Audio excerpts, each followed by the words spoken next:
Sa mapagpalang araw po sa ating lahat, ito po si Prox Benz na muli nagpapalala po para po sa ating pong pang-araw-araw na pamumuhay.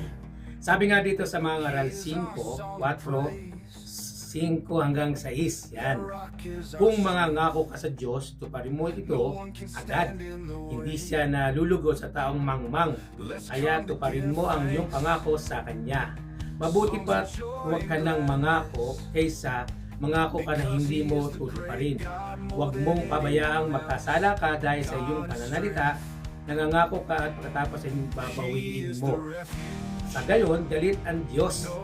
Kung magkagayon, hindi Kanya pagpapalain at naman ang iyong ginagawa. True, tama po. Ang ating pong salita na nagmumula po sa aklat ng Biblia ay totoo po. Kaya ano po, pagka tayo po ay nangako sa ating, especially sa ating Panginoon, ay dapat po natin ginagawa ito at tinutuwid po natin yung tama po nating pangako. Hindi po ito na ay okay lang at ang ating Diyos naman ay alam naman niya na yung kakayanan ko. Diba? Parang nag-aalibay po tayo. Huwag po natin gamitin yun na kapag ikaw ay nagsalita at nangako, especially sa ating Panginoon, tuparin mo, gawin mo. Ito, sample lang po no, na minsan na kapag tayo ay walang trabaho, na minsan sinisip natin gusto ko po mag-abroad, gusto ko magtrabaho sa ibang bansa.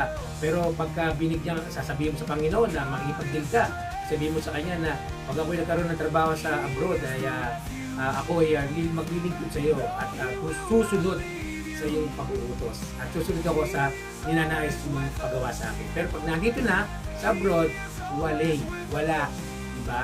So ano nangyayari? Tulog, pahinga. Sabihin, isang araw lang ang pahinga ko, gagamitin mo pa.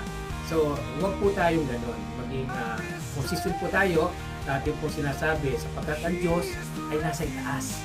Kita po niya at alam na po niya ang laman ng ating puso at ang ating isipan.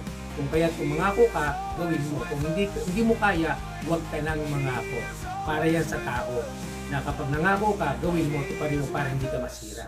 At ang mahirap, kapag sa Diyos ka nangako, yun ang napakahirap na gawin na desisyon na dapat natin ginagawa. Dapat tuparin at kung hindi mo kaya, huwag ka nang mangako. Di lamang po. Maraming po salamat po si Prox Benz. God bless.